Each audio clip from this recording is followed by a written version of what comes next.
Senhoras e senhores, boa tarde. Neste 30 de novembro de 2020, não é? Quando temos a honra, né, a alegria, né, de alcançar a 30ª edição do Conversa com o Escritor, essa ação, esse projeto que começou nesse período pandêmico e que por aqui já passaram, né, autores, autoras, mas também estudantes da escola pública, né, dos espaços mais vulneráveis, periféricos e que se sentiram também protagonistas dessa ação. E hoje a gente tem aqui a honra, o prazer de conversar com Manuela Bezerra de Mello, né, que é escritora, é jornalista, é investigadora, e nasceu no Recife, mas é uma moça, né, uma mulher do mundo, né, no sentido de que viveu em diversos países, percorreu uma andarilha. Então seja bem-vinda aqui, seja bem-vinda, Manu.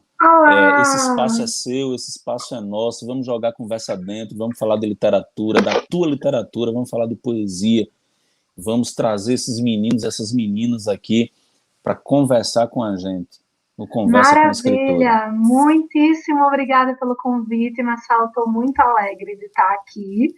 Voltando um pouco para a terrinha, mesmo que seja online, nesses tempos esquisitos. Muito obrigada pelo convite. Eu começo, Manu, falando um pouco aqui, deixa eu ver aqui. Eu começo falando um pouco aqui, trazendo um pouco uma poesia, não é, da Manu, que é o seguinte: uma bandeira tremulou uma mulher, que andou o oásis inteiro no seu rastro. Uma mulher atravessou um deserto, a cuspir na boca do seu filho com sede. Lá encontrou outras mulheres, cuja sede é o motivo das travessias. Uma criança com sede carregou uma mulher no seu lombo até que pudesse ela chegar ao outro lado do deserto em segurança dessa vez. Uma mulher arrasta nas pernas uma bandeira, uma criança, um deserto. Que mulher é essa, Manu? Interessante ouvir esse poema numa voz masculina. Eu acho que é a primeira vez que eu escuto esse poema recitado numa voz masculina e me agradou imenso. Obrigada, Marcelo. Essas são todas as mulheres do mundo e todas as mulheres que podem existir dentro de uma mulher só.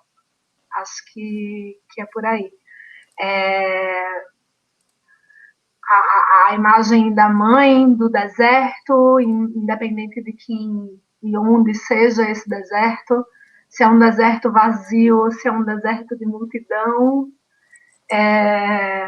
acho que são todas as mulheres que estão aí nesse poema. Que legal. Eu queria, Manu, que você falasse um pouco, né, iniciando, como de praxe a gente faz aqui, falando um pouco sobre a tua impressão sobre a escola, a importância da escola, o papel da escola, a função social da escola. Né? Você que é uma figura itinerante, né? É, e morou na Argentina, né? Hoje mora em Portugal. Eu queria que você falasse um pouco sobre esses teus olhares, essa tua experiência, sobretudo porque você trabalhou, atuou, né, dando aula aí em escolas públicas de Portugal, né? Então, por favor. Sim, tu queres que eu possa falar então do começo, assim, também da minha vida. Eu por acaso não estudei em escola pública, no entanto, tenho uma experiência muito próxima com o universo estudantil e com a estrutura escolar, de um modo geral, porque eu, com 16 para 17 anos, comecei a me organizar em entidades estudantis, em grêmios, em grupos de estudantes, e acho que foi a partir daí que tudo na minha vida começou a acontecer e todos os meus horizontes foram abertos, porque a minha função dentro da organização uh, dos grupos estudantis e grupos de juventude era visitar as escolas e ajudar a formar os grêmios escolares. E, através dos grêmios escolares, desenvolver nas escolas atividades relacionadas a artes, à cultura e a várias coisas. Então, esse universo estudantil foi muito presente para mim, nesse momento que eu saí até do meu próprio seio, especificamente escolar, para visitar outras escolas e conhecer a realidade das escolas diferentes da que eu estudava também, conhecer as bibliotecas, os recursos e tudo que era possível fazer ali. Então, acho que esse é o ponto fundamental da minha formação enquanto estudante, que é uma formação de dentro, na verdade, de fora para dentro, acredito, né? Do mundo para dentro, de compreender. Foi aí que eu comecei a compreender a minha cidade, né? A compreender o Recife, a compreender a estrutura de onde eu estava inserida no mundo e de que maneira eu podia contribuir para essa estrutura. E depois, obviamente, aí você falou das viagens, isso muito depois, eu fui para a universidade, me formei jornalista, na Argentina, tive a oportunidade de dar aulas nas bibliotecas. Eu morava numa cidade pequena, lá de Córdoba, mas dava aula de português para adolescentes que falavam hispanohablantes, né, que falavam castelhano. E também foi uma experiência também muito enriquecedora lidar com essas diferenças da língua, mesmo dentro de um mesmo continente. E aqui em Portugal, mais recentemente, aí eu estou dando um salto também temporal, fui professora de artes performativas durante um tempo nas escolas públicas aqui de Guimarães, o que também me proporcionou uma possibilidade muito forte de conhecer essa cultura escolar e aprender muito sobre escola pública, implementação de projetos nas escolas públicas, conhecer também a cultura a partir das crianças, porque elas são um ponto muito sensível de demonstrar o que é que está acontecendo, né, no país, o que é um país. Acho que a criança ela diz toda a verdade disso com o corpo, né? E como eu dava aula de artes performativas, isso ficava muito evidente e foi uma experiência muito bonita. É um excelente termômetro, né? A nossa infância. E aí, falar em infância, eu queria saber de você como era essa Manu que começou a tomar gosto pela leitura, né? Como é isso, né? Você mais tarde se torna jornalista, mas tem todo um percurso, né? Isso. Primeiro eu queria dizer que eu sou nascida e criada na Mangabeira.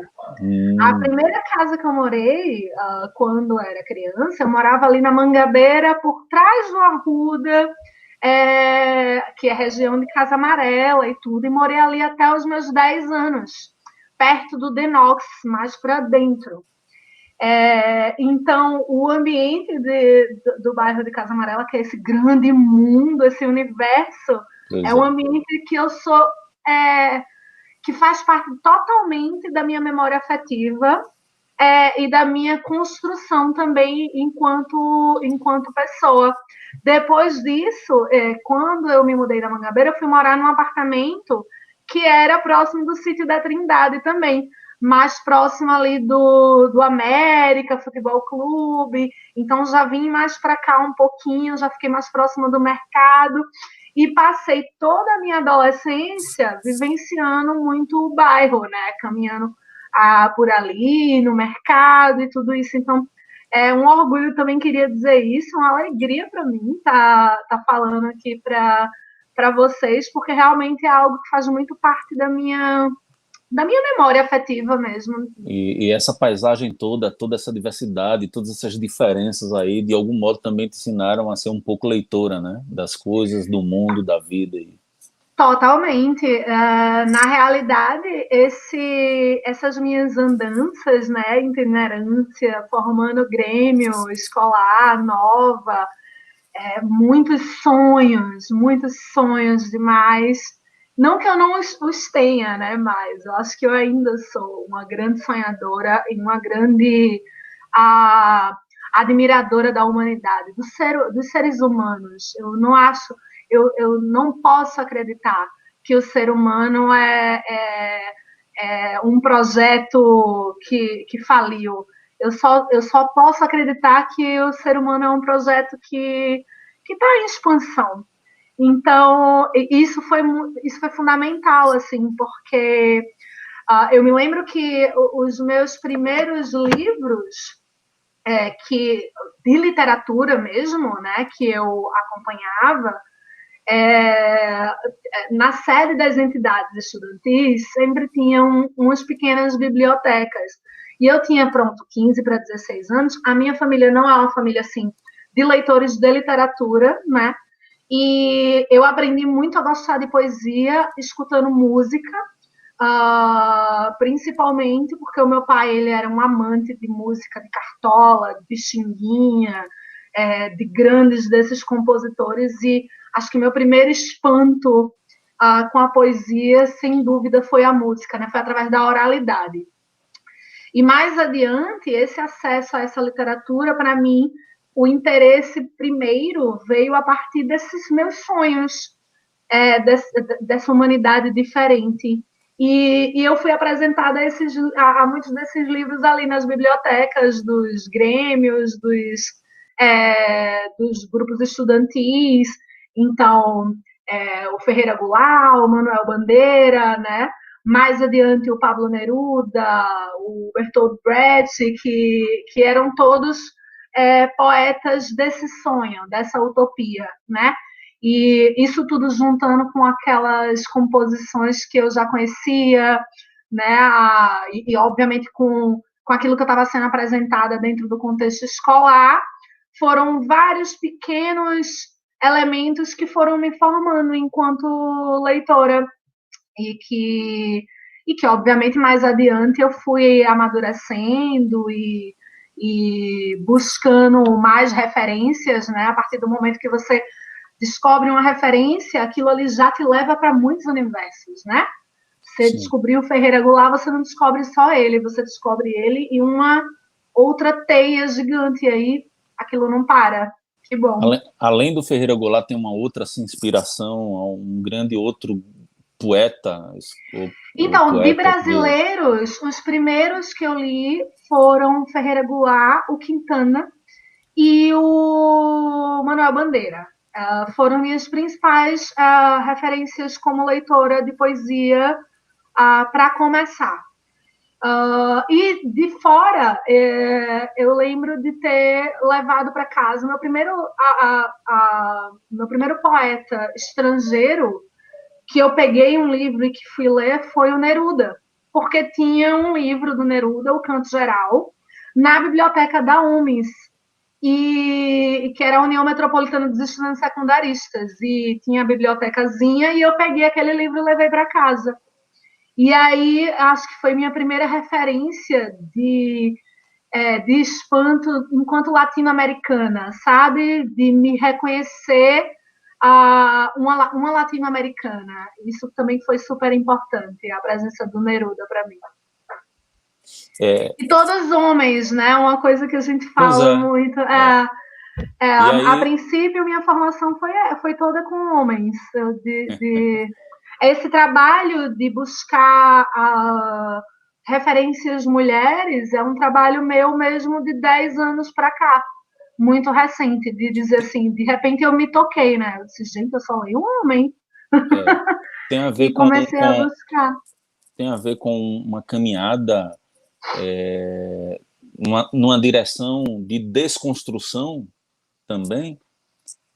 O que é exatamente? No sentido de que, por exemplo, todas as nossas epistemologias, elas são elementarmente vindas do universo masculino, Sim, não é? totalmente. E que isso, de algum modo, a gente vai entendendo que também que é preciso ter uma um movimento, né, político, né, uma ação minha enquanto Sim. ser, enquanto sujeito, né, de Eu alterar isso. acho que, de alguma forma, as narrativas que são construídas, e até mesmo dentro dessas narrativas que são da utopia e tudo isso, são construídas muito a partir do masculino, porque o mundo é construído muito em torno da narrativa masculina. E as narrativas femininas, ainda hoje, são muito, muito silenciadas. Eu acho que agora, talvez, tenha uma semente sendo brotada para a gente refletir mais por que isso acontece, né? Por que eu, enquanto mulher, só comecei a buscar mulheres para ler de 10 anos para cá, né? Pronto, eu tenho 38 anos, veja bem. Eu já tinha 28 anos, mais que 20 e tal anos, já era uma mulher adulta, quando comecei a refletir sobre a necessidade de ler mais mulheres, né? Então, acho que existe uma semente agora sendo plantada, mas é recente, né? Nossa construção do Sim, imaginário ainda é dentro muito do masculino, com certeza. sim. Mas estamos aí para mudar isso. Claro, claro. É tudo um movimento, é tudo um exercício, não é? É tudo uma aprendizagem também. A gente vai desconstruindo. Por isso a palavra desconstrução, nesse sentido, né? Então me fala um pouco agora sobre como é que se deu essa Manu, que começou a rascunhar, fazer os primeiros escritos, se interessar pela Então, escrita, né? eu, eu sempre fui uma pessoa assim, extrovertida, mas que sempre tive um lado de preservar uma solitude e de um certo deslocamento, talvez. Então, eu tinha o meu caderno, desde que eu me lembro, com 13 anos, 12 anos de idade, eu sempre tinha o meu caderno, que era o meu caderno de escrita. E primeiro comecei a escrever copiando, né, poemas para o caderno, que era uma coisa que nós fazíamos na minha altura de vida. Não existia tanta tecnologia e tudo. Então, nós copiávamos como decorando, né, o caderno, aquela folha com flores, e fazíamos vários desenhos e tal, e copiávamos os poemas. Então, eu tinha um caderno, primeiramente, comecei copiando, e depois comecei gradativamente escrevendo. Me lembro que em alguma altura da vida eu devia ter por aí escritos uns 4, 5 cadernos. E eu não me lembro muito bem, se você me perguntar hoje o que é que tinha escrito ali, eu não vou saber te dizer, eu não vou saber do que se tratava. Eu me lembro dessa referência de eu ter os cadernos e de ter esse hábito de anotar, de escrever tudo. Até que um dia eu estava voltando de ônibus no Alto Santa Isabel, eu acho, ou era no Bibiribe, e eu dentro do ônibus, eu deixei os cadernos, eu devia ter assim não me lembro se eram uns 16 anos, e aquilo me travou, porque eu perdi uma história inteira, né? Eu perdi vários cadernos e fiquei com um bloqueio. Depois, mais adiante um pouco, e fiquei sem escrever. Parei de escrever durante um tempo, não sei quanto. Depois eu entrei na faculdade de jornalismo. E aí o hábito da escrita retornou, mas ele retornou para mim como de um outro modo, né? Como uma nova descoberta, porque a escrita do jornalismo ela é uma escrita diferente.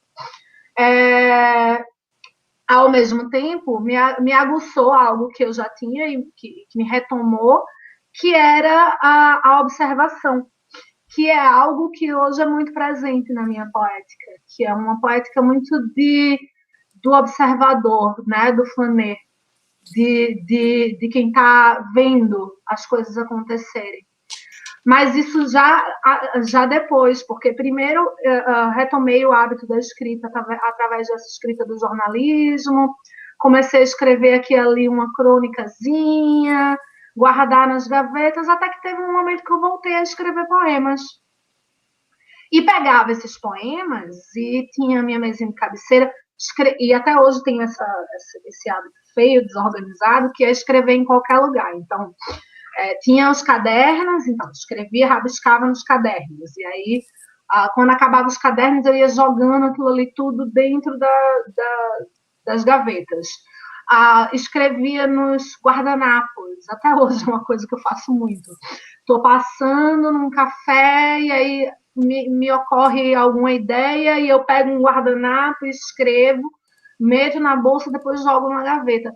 E depois de muito tempo é que eu vou recolhendo aquelas coisas ali e vendo o que está acontecendo, né? Às vezes ocorre de ter algo que dialoga, às vezes são poemas soltos, às vezes eu elejo sentar e escrever também. Então, me ocorre de muitas formas. O meu processo criativo ele é um processo muito diverso. Então, você meio que se antecipou aí, mas eu vou soltar a vinheta para você escolher um pouco, sei lá, uma ou outra obra aí, para você falar como é que se deu o processo criativo, tá? Perfeito, vamos lá.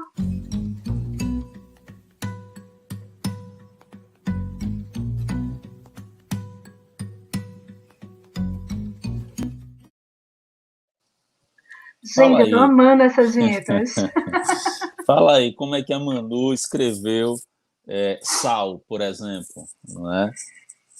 Então, Sal é uma plaquete muito recente, uma plaquete, é um livrinho pequeno, né, que é quase um fanzine, vamos dizer assim, de alguns poemas meus que dizem respeito à diáspora. Então, a plaquete Sal vem de uma, de uma poética de lonjuras, vamos dizer assim, de alguém que está longe, distante e precisa dizer algo sobre isso, né? Acho que Sal tem muito a ver com o meu mais recente, de 5 anos para cá. Eu estava falando do Neruda há pouco, sobre esse primeiro sentimento, né, de latino-americano, mas acho que isso era muito diluído ainda, né? Eu ainda tinha um sentimento muito de brasileira. E depois que eu vim para a Europa, especificamente, essa minha latinidade ficou muito forte, porque pela primeira vez de longe, eu realmente percebi e senti todo o peso desse processo colonizatório, né, do Brasil, e o meu lugar no mundo enquanto latino-americana, porque quando eu estava na Argentina, por mais que seja outro país, existia qualquer coisa de todo mundo é latino, né? De horizontalidade. E eles lá Né? têm muito mais isso arraigado, né, ainda, né? Esse apreço, esse eles gosto, né? são muito conscientes da própria latinidade. Isso é uma Pois é. coisa muito bonita de se aprender com os argentinos. E no Brasil a gente é muito mal educado no sentido de se sentir, por conta da língua, se sentir deslocado dessa E questão do tamanho, latina talvez, né? e do tamanho continental Que, que tem o Brasil. que causa uma No, diversidade, traz uma diversidade, né?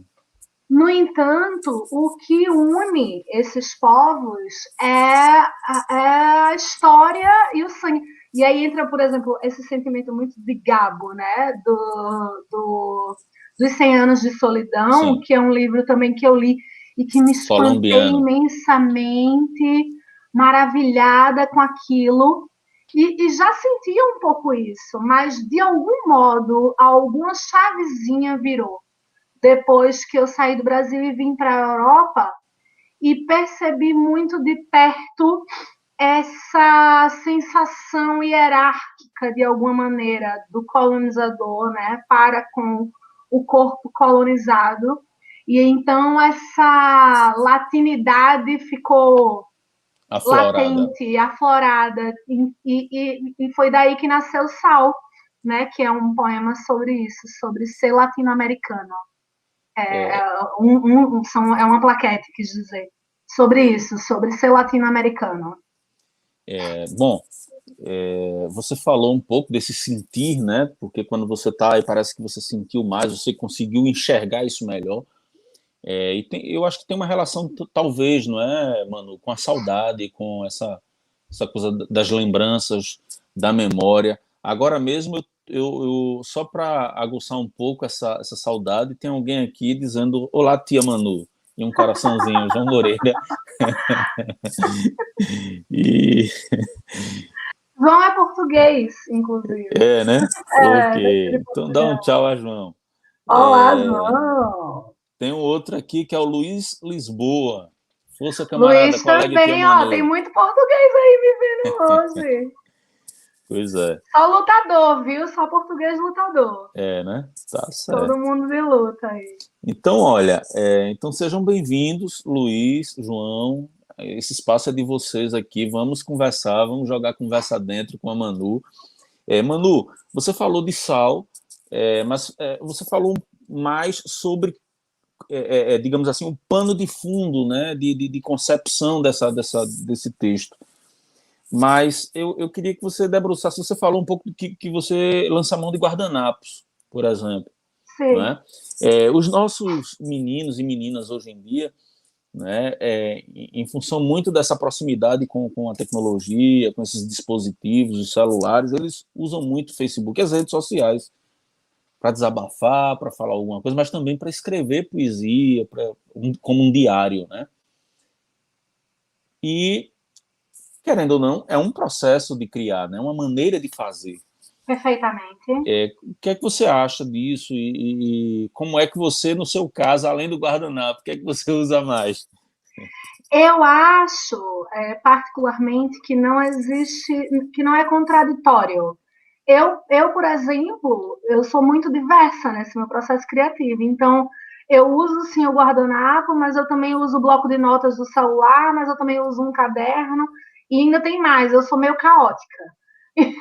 Então, eu uso o caderno do meu marido para escrever, às vezes eu uso uma agenda do meu filho, o que tiver na minha mão eu utilizo. E utilizo muito também o Facebook. Eu não sou muito boa com tecnologia no sentido de saber os recursos, sabe? Mas eu sou, acho que por herança do jornalismo, eu sou muito boa de me comunicar. Então, eu utilizo muito o Facebook.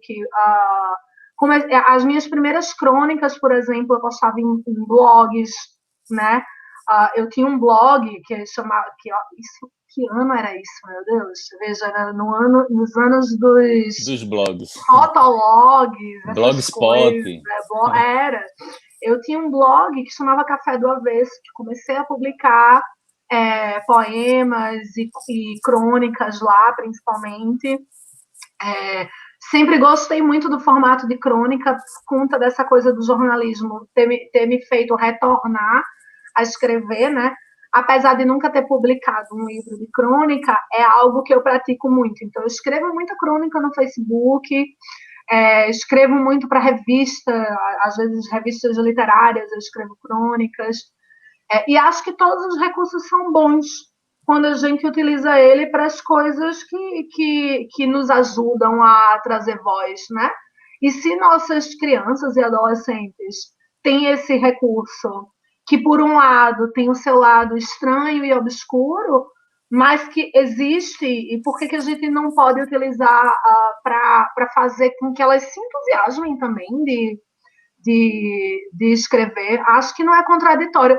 Eu, por exemplo, olha, essa semana me animei de fazer videopoemas, Olha que só. era uma coisa que eu nunca imaginava que eu ia fazer na vida, porque eu tenho muita vergonha de ler poemas. Não parece, mas eu sou uma pessoa tímida. E a gente tem uma E, sessão aqui de leitura, né? Leitura e deleite. pois e aí eu comecei, me animei e comecei a fazer uns videopoemas gravando só o áudio, e percebi que quando tem só o áudio e não tem minha cara no vídeo, eu leio muito melhor. E aí eu disse, nossa, gente, olha isso. E aí utilizei o recurso e fiz uns videopoemas e tal. E acho que é super bacana a gente usar os recursos que a gente tem, principalmente considerando que a gente precisa de alcance, né? Não só o escritor, mas todo mundo que escreve, ou algum adolescente, alguma pessoa que está começando a escrever agora, ela quer escrever para ser lido, né? Ninguém quer escrever para ficar escondido. A pessoa pode até ficar escondido no começo por insegurança, por medo, mas no fundo você escreve e gostaria de ser lido. Então, se a pessoa se utilizar, eu acho incrível. Força. É legal. A gente tem aqui, Manu, pessoas, por exemplo, Rejane Pascoal é uma escritora, está aqui nos prestigiando.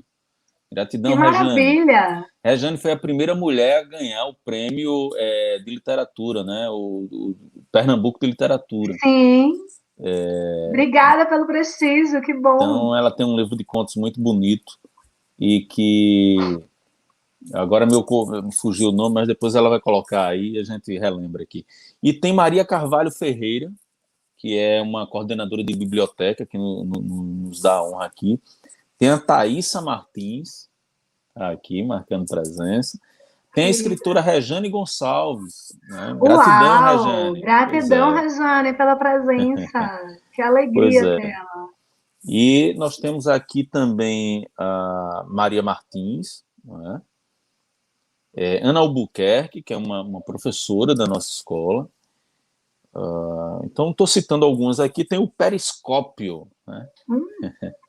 A Messia Santos. Está aqui o João Moreira, que eu já falei, o Luiz Lisboa também, a Simone Santos, o Biratã Carvalho da Costa, né?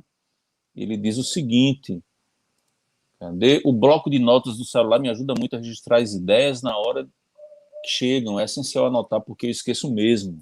Né? É isso mesmo. É isso aí. A gente tem que lançar a mão daquilo que a gente tem. E a Messia Santos dizendo aqui, viu, Manu, que você está maravilhosa. Ai, que fofa. Então, olha, a gente tem eu queria que você agora falasse um pouco mais sobre os seus livros, não é? Você falou um pouco do Sal aí, que é um poema, né? Um livrinho curtinho, tal. Qual é, antes de a gente entrar nesses outros livros, nos teus outros livros, qual é a importância, a relevância não é bem a palavra, do ponto de vista de acesso e de alcance de textos assim mais curtos, mais concisos, em especial para essa meninada que você avalia? Assim. Eu não sei se eu entendi muito bem a tua pergunta. Você, ao fazer, você levou em conta essa questão também de ser uma coisa mais rápida, mais ligeira, do ponto de vista da leitura? Não, na verdade não. Na verdade, quando eu estou lançando agora um livro novo que se chama Para que roam os cães nessa hecatombe, pela editora Macabea, que é uma editora que só edita mulheres, e lá só tem mulheres editoras, é uma editora feminista, da qual eu me orgulho muito de fazer parte da casa. E quando a gente estava estudando o projeto do livro, a gente começou a pensar em possibilidades de editoriais interessantes. E eu lembrei, eu disse, olha, eu tenho aqui esses poemas que são poemas inéditos, e eu tinha visto uma chamada de plaquetes em alguma editora, que era uma chamada para plaquetes. E aí eu disse, olha, eu tenho aqui esses poemas. De repente, se a gente coloca uma plaquete com um valor agregado no livro, né, para ser um projeto editorial diferente, interessante. Na verdade, eu não sei se eu propus ou se eu mostrei os poemas e a gente discutiu juntas, eu e as meninas da editora, mas surgiu a ideia de fazer uma plaquete à parte do livro, Para que roam os cães nessa hecatombe, para ir no livro como um presente, como um bônus. Um bônus para quem comprasse o livro. E então a gente pensou um projeto separado, porque aqueles textos eram outros textos, que não eram os textos do livro, né? E Deixa eu foi mais ou trazer menos aqui, isso. deixa eu trazer aqui a fala da editora da Macabea, né? Uma das editoras, a Thaisa Martins. Ela diz o seguinte: a literatura de Manuela Bezerra de Melo, especialmente em seu livro mais recente, Para que roam os cães nessa hecatombe, é visceral e antropofágica, embora ao mesmo tempo cuidadosa e leve. É como se fosse um suspiro depois de um susto. Seus poemas tratam de questões internas e subjetivas, mas também universais. Experiências próprias da condição humana, como a ansiedade, a morbidez, a nostalgia, o medo e a afetividade. Abordam ainda temas sociais e urgentes, sem cair no tom panfletário do fazer poético. Manuela sabe andar na linha tênue entre o micro e o macro, o individual e o coletivo. As diversas facetas que transparecem em seus poemas revelam, como afirma a poeta portuguesa Ana Luísa Amaral, no pós-fácil do livro, a desassombrada assunção de uma voz de mulher. Mulher filha, mulher mãe, amante, amiga, vítima e testemunha de violências masculinas. Todas atravessadas e impulsionadas por um movimento de redenção, de empoderamento, de reapropriação de si, trocando o passo em busca de novos caminhos. E aí? Ai, menino, assim eu não me aguento. Eu devia me avisar antes para a pessoa tomar um remédio. Vamos explorar um pouco, né, essa fala dela em relação à tua literatura, em Uau! especial ao teu livro, né, o teu livro mais recente, Para que roam os cães nessa hecatombe. Primeiro, e essa metáfora aí, para que roam os cães nessa hecatombe? Como foi essa concepção desse título? Esse título ele é tirado de um verso de um poema do livro. Eu posso ler o poema, se for o caso. Claro, vamos lá. Mas acho que a metáfora tem tudo a ver com esses tempos,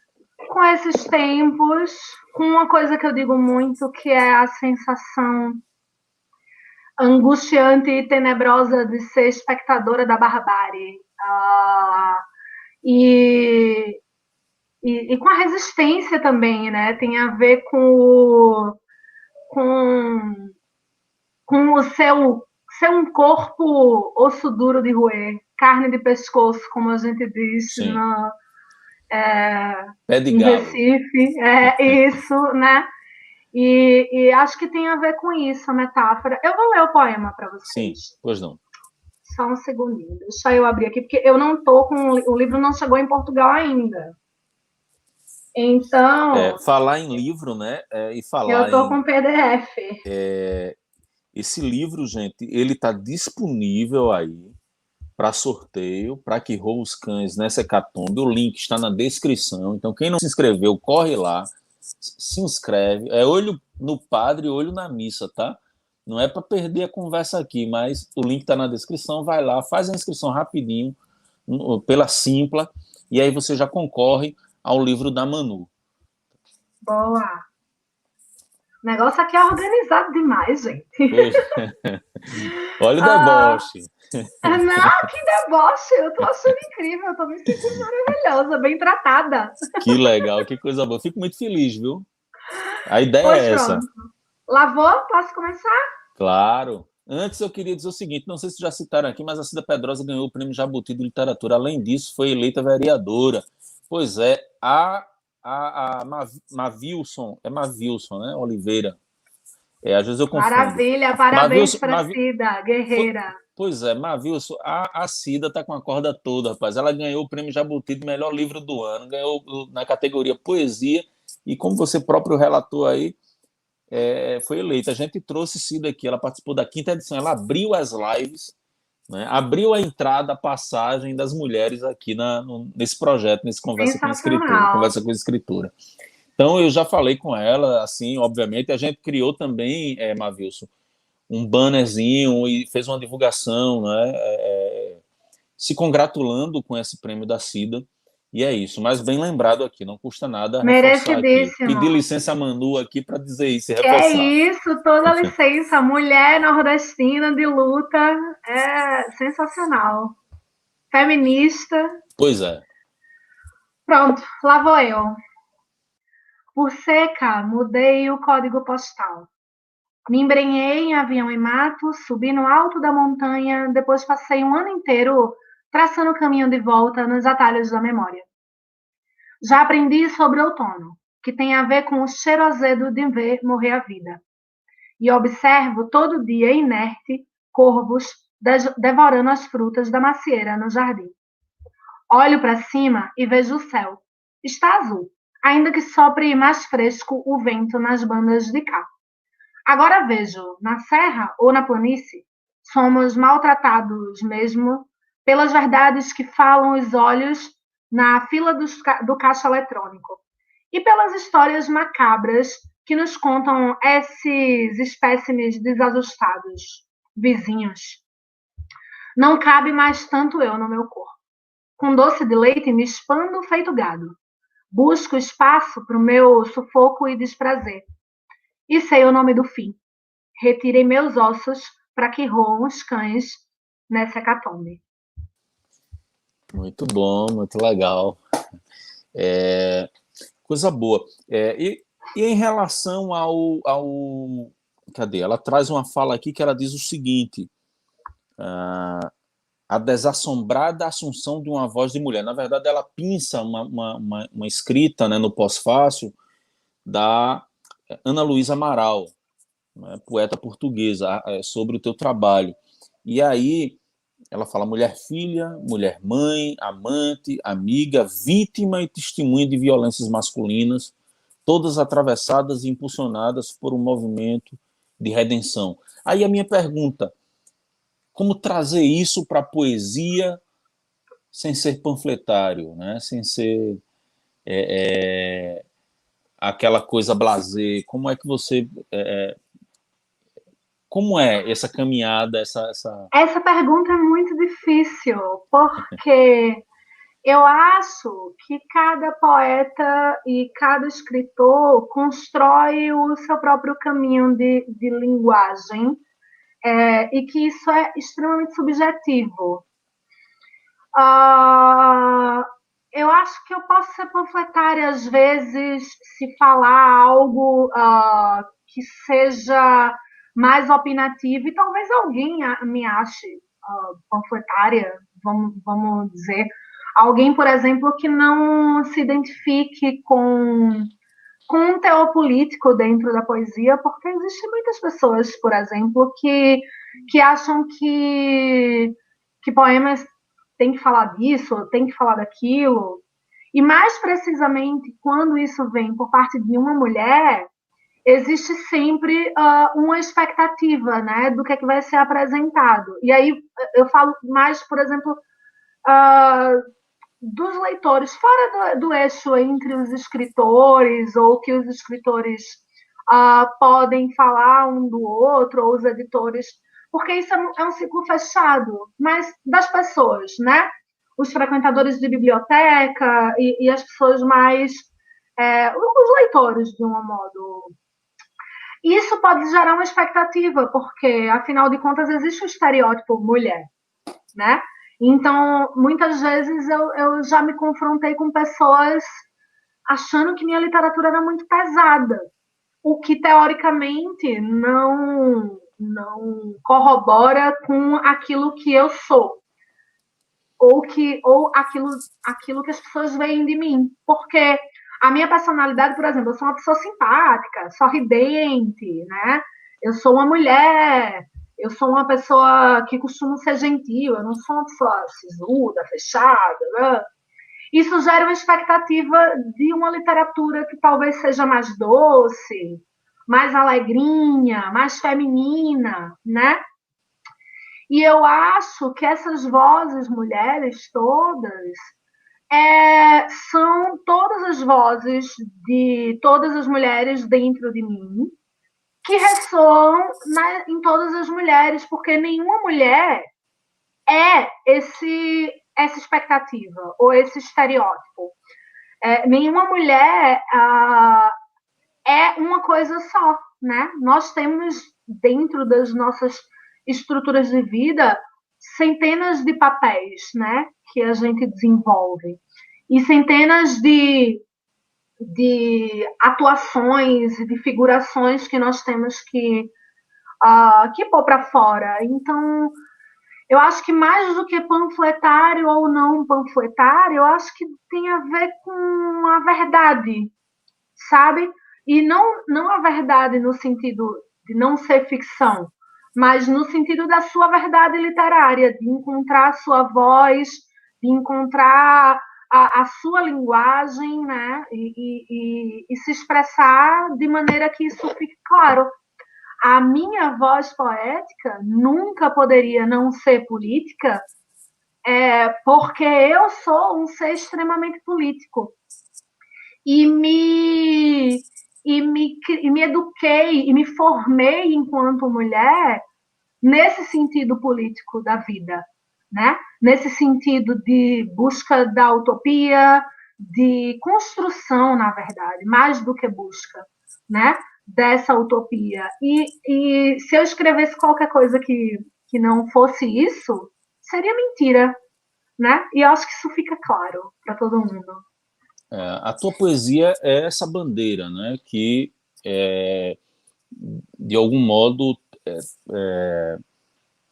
eu diria, não como um denuncismo, mas como uma maneira de dizer, né, a mulher, nós mulheres temos um espaço aqui, né, e queremos prevalecer, fazer prevalecer esse espaço. Eu queria que você falasse, né, rapidamente, se possível, como é isso, como é que você sentiu isso, tanto na Argentina quanto em Portugal, aqui no Brasil, há diferenças no modo de ser, ou seja, esse julgo, né, machista, como é ele que povoa, né, todos os lugares, mas como é que ele se dá em maior ou menor intensidade, como é que isso funciona? Eu costumo brincar que eu não sei se sou eu que carrego a bandeira ou se é a bandeira que me carrega. Fazendo aí uma alusão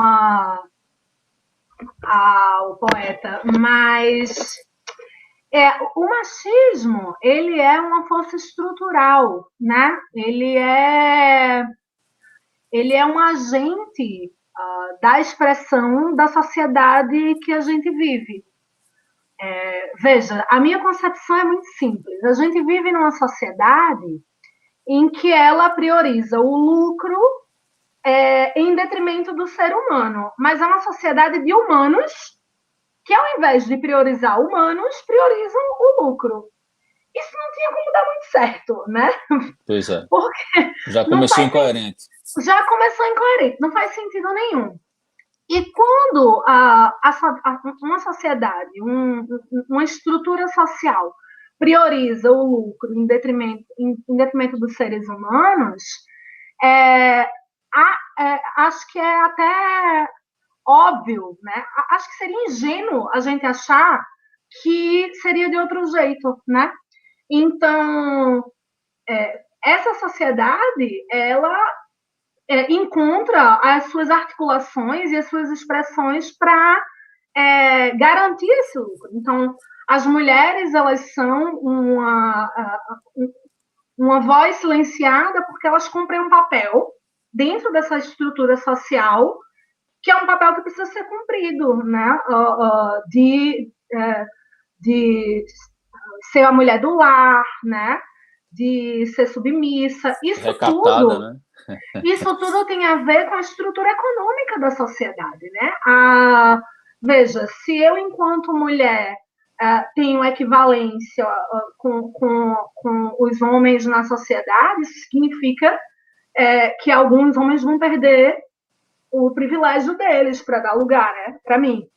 Então alguém vai ter que sair do lugar para que eu possa entrar. E as pessoas não querem sair, né, do seu lugar de privilégio. Elas não querem perder essa boquinha, como diria no Recife, né? É. Então, eu acho que, na verdade, essa expressão ela é meio óbvia, não tem muito o que esperar, senão isso.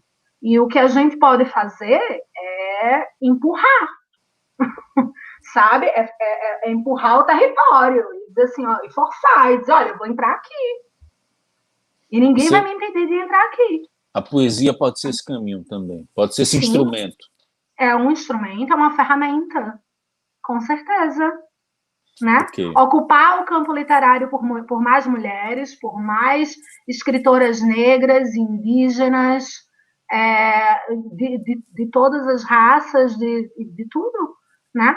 Ocupar esse território, né? E gerar essas narrativas, construir essas narrativas para que as pessoas escutem essas narrativas, para que uma menina que esteja aqui, por exemplo, assistindo a gente da escola de Casa Amarela, ela possa escutar a Bel Puan, por exemplo, falando.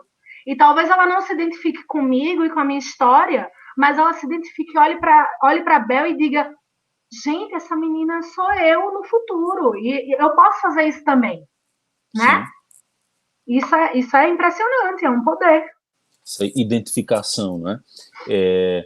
Quando a gente observa os concursos, por exemplo, o Prêmio Jabuti, a que o Mavilson se referiu há pouco, isso parece que tem mudado, não é? Qual é a tua percepção a respeito disso?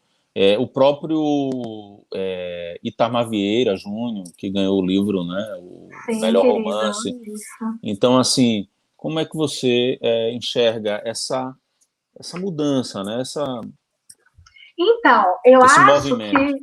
eu acho que os últimos 10 anos dessa novíssima literatura brasileira tem muito para ensinar para a gente. E eu sou muito entusiasmada com essa produção literária recente. Inclusive, escolhi ela para ser o meu objeto de pesquisa no meu doutorado. É importante que a gente diga aqui que a Manu, eu também estou entrando nessa seara porque você é uma crítica literária, você fez teoria literária, fez mestrado, né, em teoria da literatura e literaturas lusófonas e é doutoranda em modernidades comparadas, literaturas, artes e cultura pela Universidade do Minho. Né? Então, Isso, ela sabe então, o que eu estou diz. desenvolvendo uma pesquisa, eu não gosto, eu nem sei se eu acho que eu sou crítica, eu acho que eu sou mais um entusiasta. Talvez eu seja até meio coaching. Brincadeiras à parte, mas porque eu sou uma pessoa muito entusiasta desse novo ciclo literário e sou uma pessoa, acho que muito incentivadora também. Não sei se é porque eu não recebi muitos incentivos e não tinha muitas referências, que acho que isso é muito importante, porque para mim foi muito difícil encontrar os caminhos.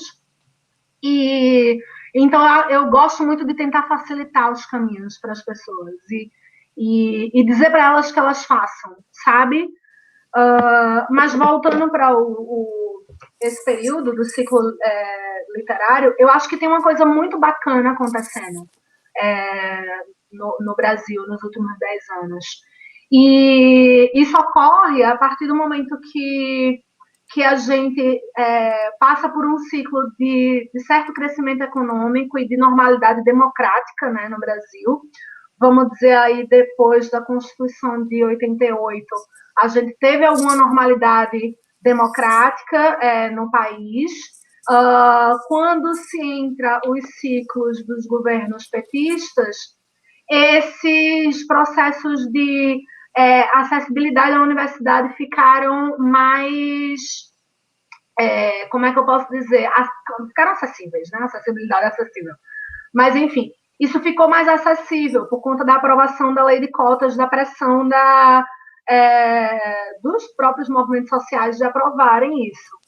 Isso foi uma grande reparação que ajudou a formar dezenas e dezenas de novos intelectuais, né? E essas Novos pessoas perfis, não é, Manu? e de pessoas que ocuparam espaços na medicina, na engenharia, em vários âmbitos, inclusive na literatura também. E hoje a gente vê um pouco o reflexo disso, essa contribuição negativa e pesada do crescimento do ciclo do fascismo no Brasil acabou construindo uma estrutura na literatura que foi uma estrutura de resistência, né? E uma estrutura que nasceu dessa necessidade, dessa certeza, né, de perceber que precisava ser ocupado esse território, que até há pouco tempo também era mais homogêneo, vamos dizer assim, né? E agora existe alguma heterogeneidade aparecendo, sim, no meio literário, mas isso não é uma coisa do nada. Vale dizer que isso é fruto do esforço e da luta de muitas dessas pessoas que estão na literatura empurrando esse território, né? E fazendo isso, olha, eu vou entrar aqui, eu vou ser legitimada, eu sou um autor, eu sou uma autora, né? Isso até bem pouco tempo atrás era algo que era impensável. Ok. Manu, o que é que você anda lendo ultimamente? Eu ando lendo muita literatura portuguesa e muita literatura africana, de expressão portuguesa. Eu tenho aprendido muito aqui, que acho que era uma lacuna um pouco na minha formação literária, que era aprender autores, enfim, ler autores de língua portuguesa fora do Brasil. Eu tinha, obviamente, alguma formação dos clássicos, né, de um Camões, de um Fernando Pessoa, mais dos clássicos e não dos contemporâneos. Então, eu tenho lido muita literatura contemporânea portuguesa e africana de expressão de língua portuguesa, de Moçambique, de Cabo Verde. Que sugestões você tem aí a dar aí para os nossos alunos, para os nossos estudantes? A gente, quando pensa em Moçambique, a gente lembra logo de Miacuto, quando a gente vai para Angola, a gente lembra logo de Agualusa. Mas quais são os outros nomes aí, em especial? Porque esses já são mais canônicos, né? A despeito de serem contemporâneos. De Moçambique, eu sugiro a Paulina Chiziane, que foi a primeira mulher a publicar romance em Moçambique. De Portugal, eu tenho tantas coisas. Olha, eu devia estar trazendo para cá. Para as mulheres, inclusive, eu tô finalizando agora a leitura das Novas Cartas Portuguesas, que é um livro que eu não sei porque que eu não tinha lido antes, porque é tão espetacular. As Novas Cartas Portuguesas foram publicadas por 3 autoras portuguesas, que se intitularam As Três Marias, e acho que é uma bíblia da literatura contemporânea feminista, no sentido de que elas desmontam essa questão da autoria, porque elas não assinam os textos enquanto pessoa, e tudo enquanto as Três Marias, e falam sobre questões de fórum muito íntimo da vivência das mulheres naquele período pós-ditadura. Então é um livro muito bonito também. E tem a Ana Luísa Amaral, que é uma autora também genial, quem puder lê-la. Tenho lido jovens autoras também, a Tatiana Faia, a Golbuna Angel, que é uma autora que eu adoro, que é de origem romena, mas veio para Portugal muito jovem. Enfim, tem tantas. Olha só. Posso passar o dia todo aqui falando. Pois é. Você falou uma coisa no início da nossa conversa, que é o fato do Brasil ele viver de costas para a América Latina, né? Ele olha muito para a Europa, do que está sendo produzido na Europa, do que é feito na Europa. Isso é um sintoma, né, muito típico do colonizado, e para os Estados Unidos. Mas na América Latina e na África, em África, como você bem se referiu, tem muita coisa sendo feita. A minha pergunta para a gente ir para um depoimento aqui de uma grande escritora sobre a tua literatura, antes da gente entrar. Como é que você observa essa questão da leitura no Brasil? Sobretudo você que pode fazer esse paralelo, conhecendo a realidade portuguesa e a realidade dos nossos irmãos argentinos.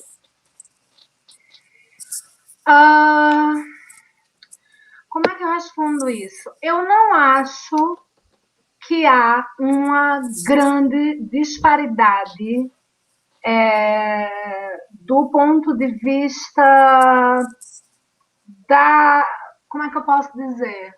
Do estímulo à leitura literária especificamente. Porque, veja, repare, formar um leitor não necessariamente diz respeito a formar técnicos, né? Então, a educação, de um modo geral, acho que em todos os lugares, quando o projeto pedagógico não é um projeto diferenciado, que já seja mais voltado para ser construtivista e tudo isso, ele está sempre focado para o mercado. E aí volta para aquilo que a gente falou, a sociedade voltada para o lucro, para o mercado, para o dinheiro. Isso se reflete na educação de uma forma geral. É uma educação que não forma leitores. E eu não acho que em Portugal ou na Argentina isso seja diferente do ponto de vista da educação formal, porque todos esses lugares são permeados pelo mesmo espectro, que é esse espectro da educação para o mercado, para o lucro, para formar pessoas produtivas, né, que produzam recursos, dinheiro. E aí é onde a gente entra, né? O trabalho dos quixotes, né? Dos professores que estão dentro das estruturas, que são estruturas maiores de poder, e que estão tentando empurrar essas estruturas no sentido de construir esses leitores. E isso é um trabalho muito árduo. Então, é um trabalho árduo em Portugal, no Brasil e na Argentina. É um trabalho fundamental, mas é um trabalho formiguinha, entende? Porque, de um modo geral, a educação, a concepção da educação que vem de cima para baixo, ela não é uma concepção de educação libertadora, que forma pessoas críticas. Ela é uma concepção limitadora, né? Limitadora. E o trabalho que a gente faz, por exemplo, enquanto professora que já fui, é de tirar leite de pedra, né? É de tentar, com os recursos que a gente tem, estimular esse senso crítico, estimular a criança e o adolescente a ser um leitor, né? Então, eu acho que assim, a educação formal nos países elas são diferentes do ponto de vista dos recursos que são aplicados. Mas não acho que do ponto de vista da concepção. Estás entendendo o que eu estou dizendo? Sim. Então, talvez, por exemplo, em Portugal, a educação formal tem muito mais recursos do que as escolas públicas do Brasil. As escolas públicas portuguesas têm mais recursos. As estruturas são melhores, os equipamentos são melhores, e a educação formal da matemática, do inglês, do não sei o que lá, é melhor. Como é o currículo aí, Manu? Como é que é dividido o currículo? Como é que se dão, por exemplo, um menino, uma menina que vai ter aula, né? Como é o dia a dia desses meninos? Em tempos normais, né? Não em tempos de pandemia, mas em tempos normais. Como é que isso funciona? Como eles têm no contraturno, na escola pública, né? Normal, eles têm as chamadas disciplinas, digamos, de arte. Como é que funciona isso, né? De olaria, de cuidar da tem o currículo, existe o currículo fixo, né? Que é o currículo principal. O eletivo. Que é o currículo. Exato, e o eletivo, né? E o eletivo tem a parte que é obrigatória e a parte que não é. É dividido nessas duas coisas. Então, existe o currículo que é igual a todos nós. A diferença é que aqui eles têm mais que uma língua estrangeira sempre. dentro do currículo eletivo. Então, por exemplo, meu menino tem agora inglês e francês na escola. E o ensino de inglês ele funciona, isso é uma coisa boa. E tem a parte, e tem essa parte de matemática, físico-química, português e tudo isso. E tem uma outra parte que é a parte de artes, de esportes, enfim, dentro dessa estrutura é sempre aquele esforço, né? Os municípios vão fazendo o esforço de repassar os recursos, tem coisas que funcionam e tem coisas que não, tem coisas que funcionam menos, sabe? Mas o que eu acho que é o grande problema no fim de todas as estruturas escolares, obviamente que recurso material é sempre um grande problema, né? Então, se você ter e não ter recursos é um divisor de águas, porque eu imagino que vocês, para fazerem um projeto incrível e lindo como esse que você está fazendo, e quero parabenizar de novo você, Marcelo, por essa iniciativa fantástica que você faz, eu imagino que você tira leite de pedra para fazer isso, né? Certamente. Exato. Então, recurso material, acho que é a primeira questão. E a segunda é a concepção, né, de educação, que, de um modo geral, é equivocada. Eu me lembro muito do Pink Floyd, o The Wall, né? Sim. Isso veja, foi dito há tantos anos e ainda tão... E ainda né? permanece. Tem uma E hora que ainda os meninos se permanece. rebelam, né? Tem uma hora que eles chutam Deus o pau da benza. barraca. Pois é. Aí às vezes a gente fica sempre se perguntando, mas o menino é muito indisciplinado, a menina é muito indisciplinada, por que isso, né? Eles têm um cognitivo muito, né, ruim. Aí muitas vezes a gente entra numa seara que não é a nossa, né, querendo atacar de psicólogos ou de, né? E quando na verdade a gente tem que observar muito, de modo muito crítico, né, de forma consciente, não de maneira destrutiva, óbvio, né, porque eu acho que a gente já avançou em alguma medida. Às vezes a gente faz uns regressos assim, mas assim, eu penso que isso precisa ser levado em conta, né? E olhar o sistema, olhar a escola, né? Que escola é essa, né? Antes de tudo. Bem, tem poesia aí, Manu? Tenho, deixa eu ver aqui o que eu separei. Ah, Alguém disse que você tem uma leitura muito bonita. Deixa eu ver aqui quem foi. Foi Thaisa Martins. Que Thaís, leitura ela é bonita, minha fã. Manu. Voz e expressão. Ela não pode falar que ela é minha fã.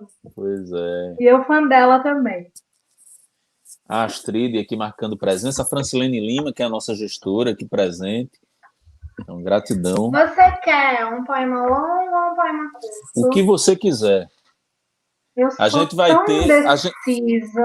a gente vai ter depois a leitura e deleite mais à frente, né? Um pouquinho à frente. Daqui a pouco a gente vai entrar aqui com um depoimento, né? Sobre a tua Eu literatura. vou ler desse livro aqui, que é o Pés Pequenos para Tanto Corpo, Legal. que eu publiquei pela Urutau em 2019. Vou ler um poema dele. Mostra a capa dele aí, Manu, tão bonito ele. E aí tem no sentido inverso, né? Pés pequenos para tanto corpo. O nome, né? A escrita é no sentido contrário e depois volta. Isso, ela vai e vem. É uma Bem edição muito legal. bonita. Eu gosto muito desse livro. Posso começar a ler? Claro, contigo. Era seu corpo camaleão, às vezes verde ou vermelho, às vezes morto o corpo, às vezes subia árvores, outras paredes ou tetos. Trocava roupa, réptil, trocava de pele, lagarto, para ser outro corpo. Quando vivo, camufla-se. Sempre vivo, escondido. Hábil desapareceu, invisível. Era seu corpo um asco, escamoso, escorregadio. Sua longa língua devora insetos, vespas, aranhas e outros seres terminantemente menores. Não podia se tocar esse corpo. Provocava repulsa e arrepio. Corpo caminho, porém morto, e descompensadamente torto, embora vivo. Muito legal, muito legal. Coisa boa. Parabéns aí. Como é que você avalia essa questão da leitura de poesia? Como é que você percebe isso, né? As pessoas muitas vezes veem como um gênero muito hermético, né? Mas a gente também percebe, por outro lado, que nas redes sociais, no Facebook, no Instagram, as pessoas lançam muito mão de poesias para veicular ali, às vezes para desabafar, às vezes para soltar uma indireta pro amado, para amada, aí, né? Tem isso. Eu acho ótimo. Eu já fui muito mais envergonhada para a leitura. Eu, inclusive, até entrei nas aulas de teatro para ver se me soltava um pouco mais, porque era muito travada para a leitura. E resultou um pouco, porque acho que eu consegui, enfim, colocar mais isso para fora, me expor. Eu acho fantástico as pessoas que fazem performance poéticas, a galera do João, sabe? O que essa molecada tá fazendo hoje na rua, botando a boca no trombone, né? Gritando poesia por aí. Eu não, é feito eu disse, eu não sou, eu sou uma pessoa que acho que as pessoas têm que fazer, sabe? E espero que elas façam e torço por elas quando elas fazem, né? Se, se aquilo ali vai ser a grande descoberta da nova literatura, ou se aquela menina que escreveu e publicou vai ser considerada uma grande autora diferenciada, acho que isso é papel da história, sabe? As pessoas se formam críticos literários e acham que ser crítico literário te dá o poder de legitimar alguém ou não. Acho que o sistema legitima, de alguma maneira, aquela pessoa no momento, ou deslegitima. Mas, ao mesmo tempo, essa legitimação ou deslegitimação, ela também é tênue, porque ela está refém da história. O processo da história anda, muda, e, de repente, né, aquela pessoa que era totalmente deslegitimada se vira alguém. Então, isso não está no nosso poder, sabe? Eu não tenho esse poder de dizer o que é que vai ser uma alta literatura e o que é que não vai. Então, eu digo para todo mundo fazer, sabe? Depois, a própria estrutura vai dizer o que é que vai ficar e o que é que vai passar. Claro, mas agora a gente vai ouvir o que uma grande autora, escritora, nossa conterrânea, aqui de Pernambuco, de Arco Verde, a Micheline Veruns, que é a onça, ela tem a dizer a respeito da sua poesia, a respeito da sua literatura. Vamos ver se ela legitima ou não.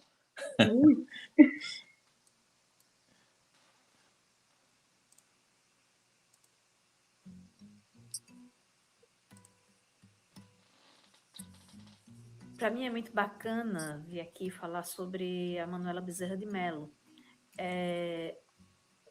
porque eu tenho acompanhado bem de perto a sua poesia, tenho me interessado, e é uma voz jovem, uma voz que se levanta muito poderosa e que tem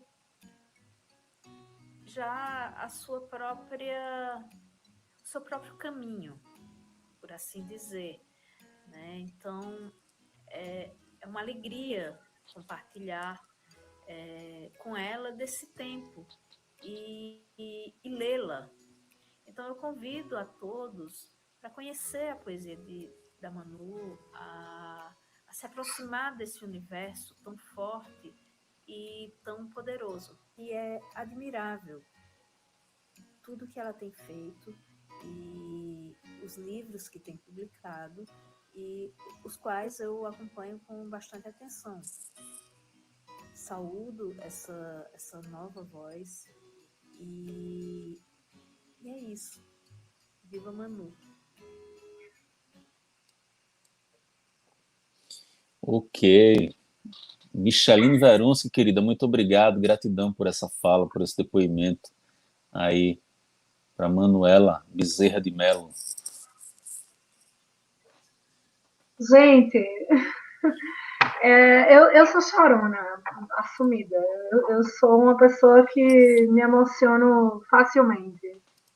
E, e uma pessoa feita Micheline, generosa, querida. A Micheline escreveu a quarta capa, né, do meu último livro. E fez parte desse processo. Foram 9 mulheres envolvidas na produção desse livro. E é algo que eu gosto muito de repetir, porque é algo que me orgulha muito. E a Micheline foi uma dessas e escreveu a quarta capa com um texto que eu só tenho a agradecer a ela pela camaradagem mesmo. É uma grande autora, a qual eu admiro profundamente, também pernambucana, e a gente tem muitas sintonias em comum. Ela também é uma voz muito forte na resistência e me orgulha. Na verdade, sou eu quem sou profundamente orgulhosa de dividir esse espaço-tempo dentro do universo com ela. É mesmo uma honra. Que legal. Se ela me ouvisse dizer, olha aí, vamos ver se ela legitima ou não, ela iria puxar a orelha, né? Não, eu não legitimo ninguém e tal, mas é no Foi o que eu sentido também acabei de dizer, né? Por que sou eu que tenho que legitimar? Por que as pessoas acham que tem que legitimar ou deslegitimar os outros, né? Deixa os outros fazer, gente. Pois é. E a Micheline é muito disso mesmo, né? E estender a Eu mão e aprendo tal. muito com ela. Pois é. É legal. Inclusive, ela sempre puxa a minha orelha, porque eu sou super desorganizada e eu não me inscrevo em prêmio nenhum, porque eu não sei ler edital e eu sou uma zona, e ela vive puxando minha orelha, falando, você tem que se inscrever nas coisas, você tem que se inscrever nos editais e tudo. E aí, quando eu vi, já passou o prazo, eu não consigo me inscrever. É uma das coisas que a gente questiona e comenta aqui, Manu, quando, por exemplo, a Rejane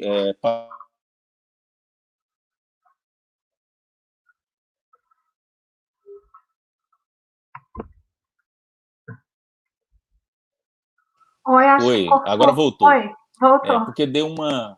e com a Esterlil também, com o fato de a gente ter, por exemplo, as inscrições, né, os concursos, mas as pessoas, as mulheres, às vezes elas não se inscrevem e proporcionalmente fica uma coisa meio que não traduz a realidade, né? Tem muita mulher produzindo, mas aí não se inscreve e aí majoritariamente tem mais homens, tal, pelo menos nos concursos aqui em Pernambuco, né? A gente discute muito dentro do movimento de mulheres escritoras, onde eu tenho participado. A gente sempre fala muito sobre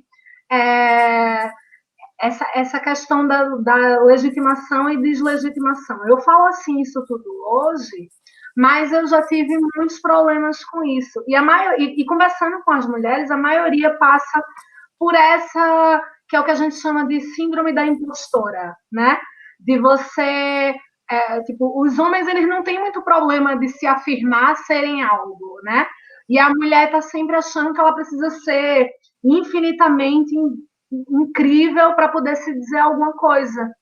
E isso é um trabalho interno também, né? Que você tem que fazer, de tipo, não, vamos lá, vamos ultrapassar isso. É preciso mais mulheres fazendo, é preciso mais mulheres se inscrevendo nos prêmios, participando dos concursos, dos editais. Eu não faço porque sou meio desmantelada mesmo, precisava começar a fazer. As meninas agora da editora, da Macabeia, elas estão até me ajudando mais nisso, de começar a fazer uma coisa ou outra para ver. Olha aí. A Thaísa. A Thaísa já está colocando outra questão também. As inscrições de alguns concursos podem ser bem caras e pouco acessíveis, e é bom lembrar que a maioria da população brasileira, a grande maioria das famílias, é formada por mulheres solo, né? Mulheres sozinhas Sim. com seus filhos. Então, veja, quantas escritoras, né, que precisam dar conta sozinha das contas, dos filhos, das crianças, e não têm condição de se inscrever nos concursos também. Isso é um dado super importante. Obrigada, Thaís.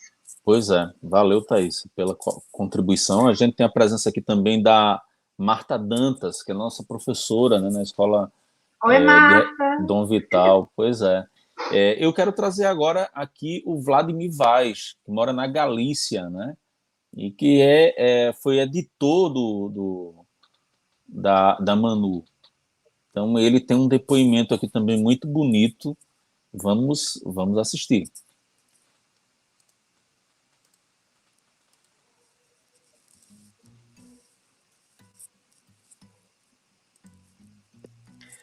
Olá, é um prazer imenso estar aqui para poder falar algumas palavrinhas sobre Manuela Bezerra de Mello e agradecer o convite do Marcelo. Muito obrigado. Bem, eu sou Vladimir Vaz, sou editor da Urutau e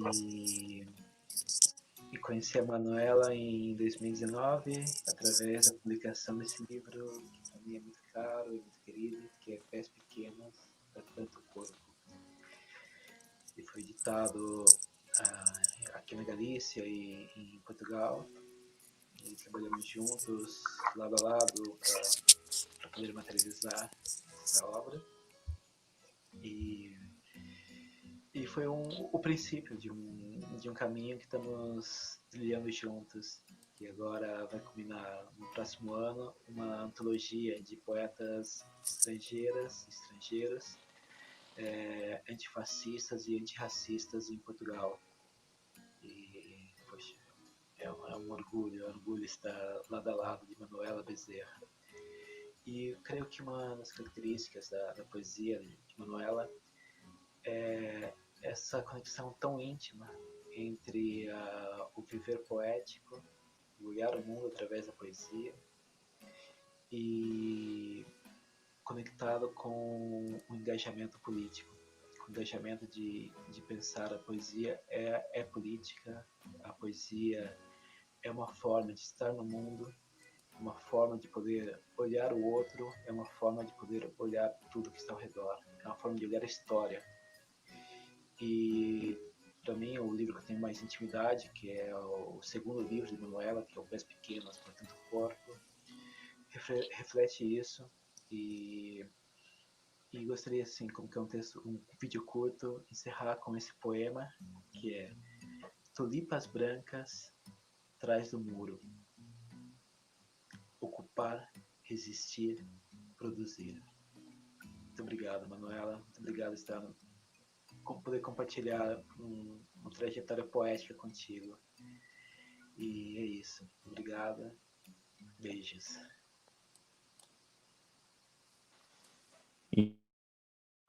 Eu Vladimir tô me Vaz, que mora na sentindo Galícia. naquele quadro do Faustão.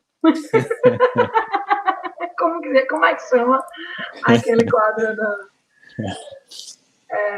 que aparece os algo assim que atores faz e os as pessoas familiares? chorarem, né? Exatamente. Mas aí eu espero que seja um choro de alegria, né? Ai, Assim, totalmente. Olha, o Vlad é uma pessoa que me emociona profundamente.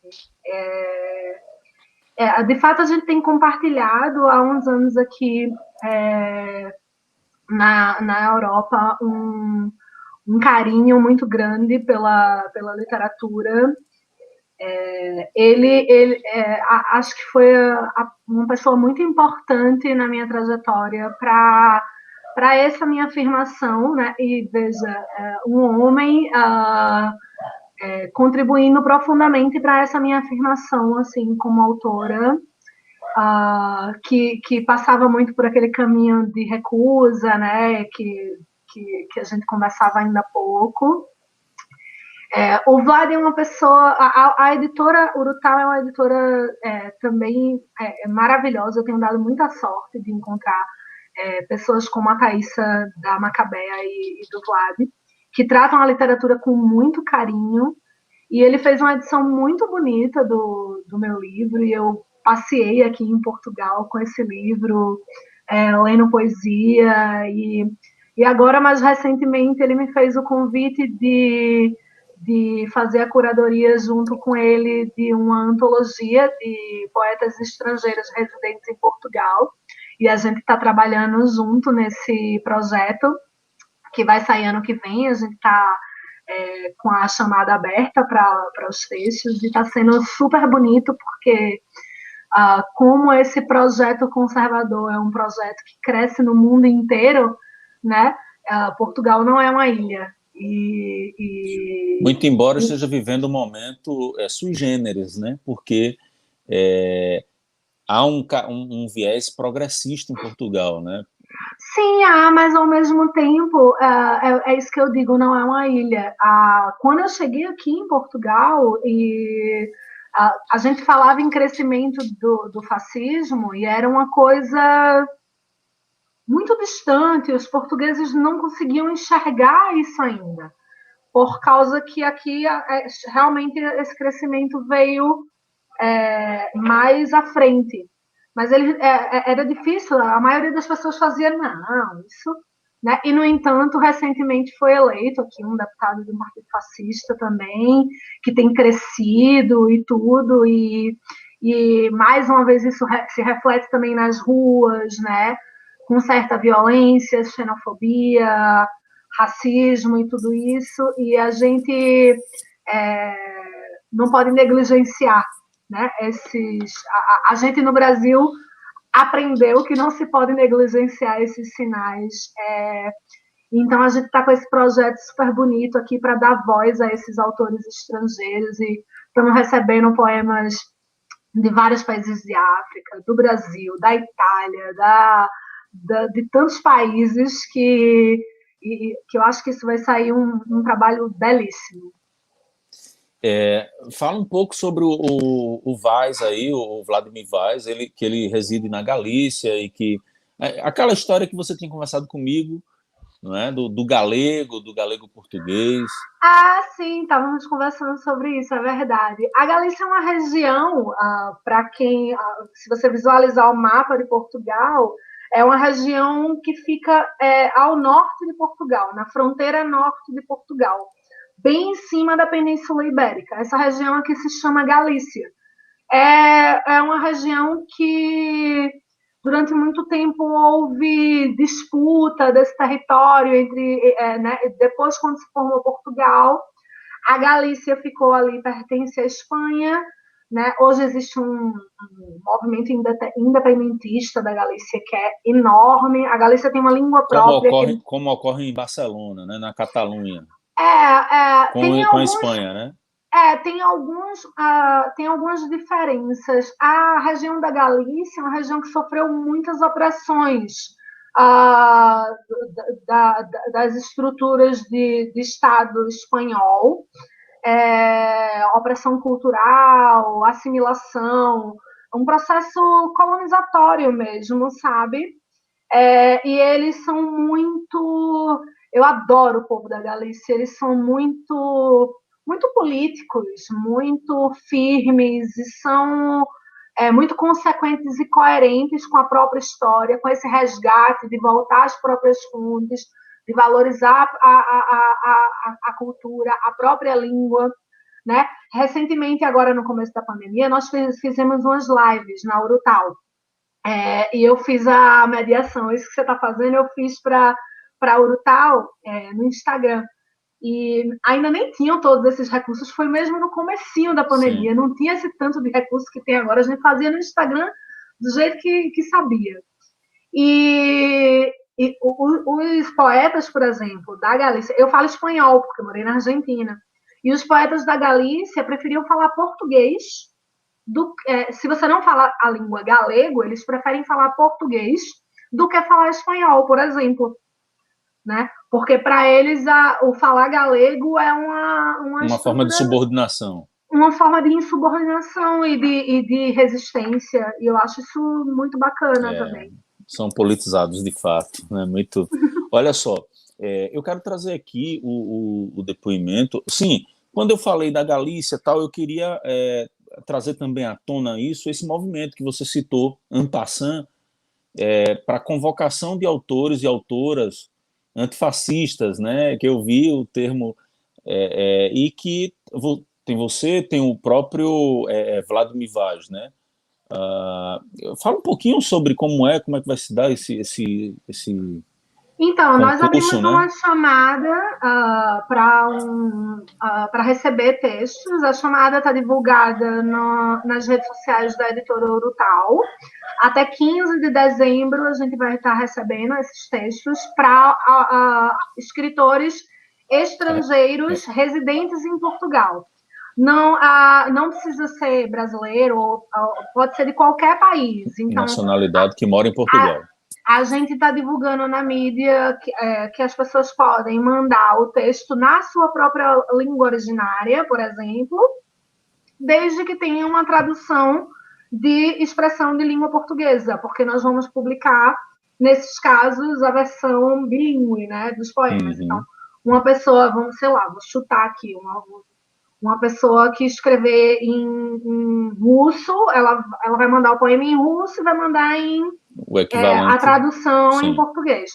E a ideia é selecionar uma quantidade desses poemas e publicar um livro até, acho que meados do ano que vem, que é um livro, e a gente, o foco é esse, o foco é poesia antifascista e antirracista. A gente fala que é no sentido, na verdade, de uma poesia de resistência, de uma poesia que trate sobre esse crescimento do fascismo na Europa e como é esse lugar de imigrante, né, também. E para demarcar uma aversão a esse tempo, né, Manu? Exato, também, né? Exato.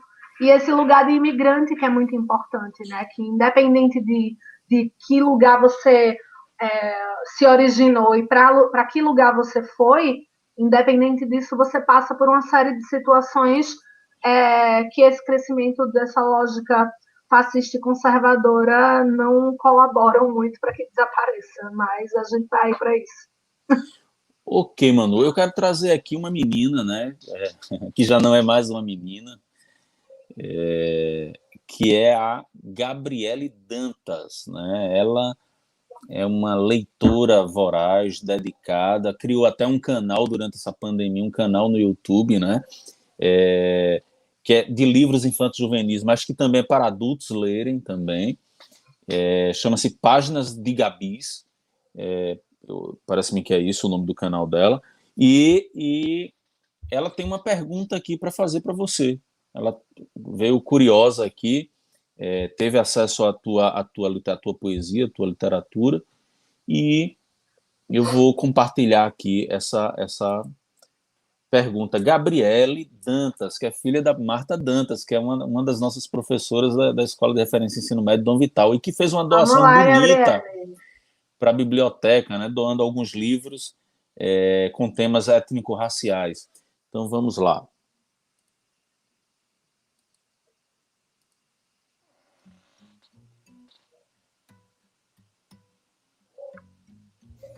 Olá, meu nome é Gabriele. Primeiramente, queria parabenizar Marcelo pela iniciativa de estar fazendo conversa com o escritor. Eu acho que é de fundamental importância esse trabalho, da gente estar entrando em contato com a cultura local, com a diversidade e escutar vozes diversas. E escritoras, né? Acho que eu gosto muito de assistir quando eu sei que é uma escritora mulher, então eu fico feliz de vir aqui falar, justamente direcionar minha fala a uma escritora mulher. E, Manuela, primeiramente, parabéns pelo seu trabalho. É incrível. E eu queria perguntar para você como é que é ser mulher dentro desse meio, né? Assim, e você que passa por diversos recortes, né? Assim, ser mulher, ser imigrante no momento, ser mãe, e dentro desse universo da escrita e do trabalho, de todas as exigências que a gente sabe que o patriarcado acabou colocando em cima da mulher, como é que é para você toda essa experiência? E, enfim, acho que seria interessante saber um pouquinho mais sobre isso. Obrigada. Que bonita. Ela falou uma coisa da diáspora aí, né? Do patriarcado, da diáspora. Se possível, explora um pouco, Manu. Tudo isso é política, né? Tudo isso acho que está dentro daquela conversa inicial sobre a estrutura de como está constituída a estrutura do sistema e desses lugares de opressão que a gente se coloca, na verdade, que colocam a gente, né? Tem muitas questões nisso tudo, assim. Eu, por exemplo, comecei a considerar a hipótese de fazer esse caminho para a literatura quando já tinha o meu filho mais crescido. Antes disso, eu tive que ir para o mercado, para o jornalismo, para trabalhar, e era praticamente impossível pensar na ideia de fazer um mestrado, de buscar fazer um doutorado, né, porque eram muitas funções, né? E durante muito tempo eu também tive que cuidar da casa sozinha, de filho sozinha e tudo isso. Ainda hoje é uma loucura. É uma loucura, né? Levanta, tá trabalhando, aí tem que varrer a casa, aí tem que ter filho, aí tem que... São muitas coisas mesmo. Mas eu acho que fazer literatura nesses termos é um ato de insubmissão. E eu acho que essa foi a minha insubmissão possível. Diante das muitas insubmissões que existem no mundo, essa foi a minha insubmissão possível. Não me render e não perecer, porque muitos dias é difícil. Tem dia sim, dia não, eu desisto. Eu não quero mais isso. Aí, não, já não desisti mais. Mas hoje eu vou fazer um vídeo poema. Mas amanhã não sei o quê. Mas eu não quero mais nada disso. E essa sensação, ela oscila muito, sabe? Então, eu acho que é isso. Eu acho que cada vez mais que você... Acho que tem a ver com sobrevivência. Cada vez mais que você é colocado nesse lugar, né, de opressão, mas isso é a única coisa que você pode fazer para existir. Você não tem como não fazer. Você só pode fazer isso, né? O lugar de imigrante é assim também, né? Quem vou ser eu no mundo se não for uma palavra? Se não for dizer essa minha palavra para o mundo, se não for colocar a minha voz no mundo, né? A minha voz é o que eu sou, é o meu corpo, é a minha estrutura de corpo. E a minha voz, pela minha voz, falam muitas vozes. E muitas vozes mulheres, lembra também que a gente estava falando. E eu não posso, não devo e nem quero silenciar nem a minha voz e nem a voz de ninguém. Porque quando eu falo por mim, eu falo por várias que por acaso não estão podendo falar. Estão sendo silenciadas, né? Então, acho que isso é uma escolha. Não é uma escolha fácil, né? É uma escolha que muitas vezes é vista de forma atravessada, né? É vista de modo, essa menina, né? É isso, é o que tem para mim. Manu, vamos provocar aí mais estranhamentos, tá certo? Leitura e deleite agora, e você faz a sua ou as suas leituras. Deixa eu ver.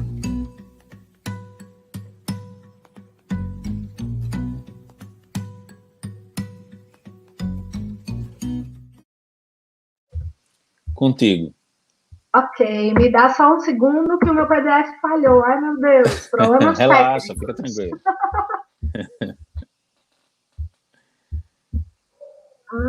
Lembrando que a gente tem sorteio do livro. Se você quiser se inscrever, se tiver interesse, vai lá na descrição, tem o link e se inscreve rapidinho pela Simpla, tá? E aí a gente faz o quê? Daqui a pouco sorteio do livro. E, bem, é o Pra que roam os cães nessa hecatombe, é o nome do livro, um livro de poesia da Manuela Bezerra de Mello, essa escritora potente que está nos dando a alegria, a honra de jogar conversa dentro aqui, tá? Por favor, Manu. Então, vamos lá. Contigo. Enxergo através dos muros embebida em sangue vermelho, me afundo em sede espessa, enquanto passeiam gabirus em fuga dos cozinheiros e serventes com suas vassouras sujas. Não interfiro, observo, acompanho, e, para que não adentrem nos meus sonhos, cerro as janelas.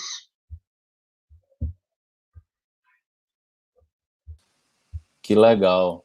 Aparecendo aqui para aplaudir. Se quiser, dá para ler mais outro poema aí, viu? Então eu vou escolher um maiorzinho, deixa eu ver, Ok. para a gente ocupar mais tempo. Vamos lá. Vamos causar atravessamentos, vamos causar estranhamentos aí, é isso, né? Lembrando que a próxima sexta-feira a gente vai ter uma edição, não é, especial, é uma edição comemorativa aos 100 anos do João Cabral de Melo Neto. A gente vai ter participações especiais da filha do João Cabral de Melo Neto, que é a Inês Cabral de Melo, a cineasta. A gente vai ter também uma participação especial do acadêmico, né, e crítico literário, escritor, poeta Antônio Carlos Sequim, que é um dos grandes estudiosos, dedicados, pesquisadores sobre a obra de João Cabral. E eu vou conversar aqui na live, né, com o Marcos Pache e com o Peron Rios. Então, esses dois queridos vão nos dar a honra de a gente conversar um pouco sobre essa poesia enxuta, né, do João Cabral. E, voltando aqui, vamos ouvir a poesia, a leitura da Manu. Esperar um anjo com sua trombeta. Esperar cuspir as pérolas antes de engolir. Os rubis na areia, a areia em cascalhos, os pés sujos de piche, o piche sujo de cobiça, as pérolas cagadas dos porcos. Esperar uma noite bonita, um momento sublime, a luz ideal de velas, do lustre, do sorriso do gato, do breu, do silêncio que precede a dor. Esperar que cresça o filho. Um ano tem 365 dias. Um filho viverá muitos anos, até que você volte a dormir uma noite parcial. Nunca mais voltará a dormir. Esperar pelo verão, 3 estações inteiras, 1/3 de um ano. Folhas secas, animais mortos, pelos de gato nas almofadas. Aduba tudo. Tudo morreu, até você. Esperar que cresça o cabelo. Os fios do cabelo precisam do sol do verão. Não crescem porque são cortados. São cortados porque não crescem. Queria os longos, mas os corto. Como corto a minha língua, minhas asas e meus punhos. Ok. Parabéns, Manu. Legal. Que alegria. Muito bom ouvir você declamar poesia. Registrando aqui a presença da Gibi Cleide, coordenadora de biblioteca da EREM, poeta Manuel Bandeira. Valeu, Gibi Cleide, pela presença. Valeu, Gibi Cleide. Olha só, a gente agora vai para o sorteio, não é, do livro. A gente está chegando ao final, e eu já antecipo aqui minha alegria, minha gratidão, meu contentamento por você estar aqui agora em Portugal. Não é? São que horas agora? 9h45, né? Fuso de 3 horas para mais. Então, vou deixar você descansar. Deixa aqui a gente fazer o sorteio do livro, tá? Cadê? Vamos... Deixa eu ver o arquivo aqui, já abriu. Então é isso. Vamos soltar aqui.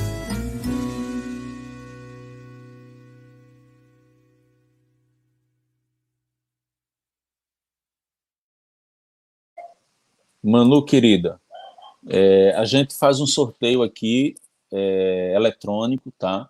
De acordo com as inscrições. E o número sorteado aqui foi o número 12. O número 12 aqui é Niceia Andrade da Silva. Oba, viva Pois é. Niceia! E Nicéia, eu já sei quem é Nicéia. Nicéia é minha colega de mestrado, né? Olha, Pois é, ela mora em Limoeiro, é bacana, da que cidade de Limoeiro. alegria. E Espero que ela goste do livro. que prazer, Nicéia, te receber aqui, né? Que você se inscreveu, coisa boa, acompanha mais vezes. E é isso, não é? Parabéns aí à ganhadora. Parabéns, Niceia. Espero que goste do livro. Pois E vai é, receber a plaquete também, viu? O olha livro vai só, acompanhado da plaquete, que é bem lindinha, parece um bebê. que legal, que legal. A gente tem aqui, ó, a Rejane Pascoal, que linda você, Manu, linda a sua fala. As pessoas aqui agradecendo a presença da Manu. E é, eu encerro, né? Mas assim, reforçando, endossando mais uma vez a minha gratidão, né, pela Manu estar aqui conosco, a você que está aí nos assistindo, né? Pelo menos a mim, né? Aturando, mas seguramente a fala e a participação da Manu está compensando, então que coisa boa. Muito feliz por isso. Eu quero mais uma vez convidá-los, né? Porque sexta-feira vai ser às 8 horas, é um horário excepcional. A gente vai ter aqui essa live comemorativa aos 100 anos do João Cabral de Melo Neto. A gente vai contar com as participações do Peron Rios e do Marcos Pacho, que estarão conosco para falar sobre a obra de João Cabral de Melo Neto. Super mesa, hein? Pois é, mas aí a gente vai ter também participações especiais do Sequim e da filha de João Cabral, a Inês Cabral, tá certo? Então, é isso. Deixa eu ver o que é que tem mais. Tem as suas considerações, Manu. Sim. Eu queria agradecer muitíssimo, emocionante para mim. Eu não vou ao Brasil desde 2016 e realmente é tocante para mim poder visitar o meu país, o meu bairro, através de um projeto tão bonito, voltado para estudantes de escolas públicas. Isso para mim é pelo que vale a pena, né? Às vezes a gente acha que o que vale a pena é a gente ir num evento acadêmico, não sei o que, esses eventos são mó chatos. O que vale a pena, o que faz valer a pena viver, continuar escrevendo e seguir resistindo, né? Nessas forças de resistência, é ter a esperança de alguém, dessas pessoas que vão ouvir e dessas possíveis crianças e adolescentes que vão ter acesso a esse conteúdo, se tocarem por algum bichinho da literatura e abraçarem, né? A palavra. E a palavra é importante. Negligenciar a palavra é perigoso. A gente já descobriu isso. Então, vamos dar a devida atenção à palavra. Eu acho que eu estou emocionada e, enfim, quero agradecer profundamente e parabenizar o projeto, a Marcelo e a todas as pessoas envolvidas. Espero que passem vários escritores por aqui ainda para falar sobre literatura. E muito obrigada. Obrigada a todos que estiveram presentes também, por ficarem esse tempo todo aqui com a gente, escutando a gente jogar a conversa dentro. Que coisa legal, mano. Muito feliz com a tua fala, né? A tua fala também emociona a gente. Você é a 30ª autora, né? Autor que está passando aqui pelo Conversa com o Escritor, Conversa com o Escritor. É um prazer enorme te conhecer, uma alegria, né? A mão estendida aqui para a amizade, como diria o Vinícius. E é muito bom, né? E a gente vai se reencontrar, né, de modo físico quando você vier por aqui. Eu espero que esse convite passe logo, porque eu tinha planos de ir agora para o Brasil e... Pois é. E aqui, olha, um feedback da Gabriele Dantas. Adorei, foi muito rica essa conversa. Gratidão, Obrigada, Gabriele, Gabriele. pela tua Obrigada. participação. Obrigada, Ana Rita, também, né, que intermediou aí, a Marta, que coisa boa. Então, é isso. Agradecer também a Micheline Verunski, que prontamente nos atendeu, ao Vladimir Vaz, né, lá do outro lado ali e tal, num fuso meio maluco, mas aí ele foi extremamente receptivo. Então, é isso, gente. E eu me despeço assim, meio querendo não me despedir, mas a gente está aqui há 1h50, extrapolando aquele tempo regulamentar de 1h30, mas com a consciência muito, muito forte, né? Muito presente de que foi um tempo investido em aprendizagem e na possibilidade de uma reflexão construtiva, inteligente, né? Apostando aqui na literatura, apostando aqui na poesia de Manuela, né? Bezerra de Mello, esse nome, né, poderoso aí da nossa literatura. Obrigada, gente. Então é isso. Obrigada. Até lá. Obrigada para todos. Adeus. Obrigada. Tchau.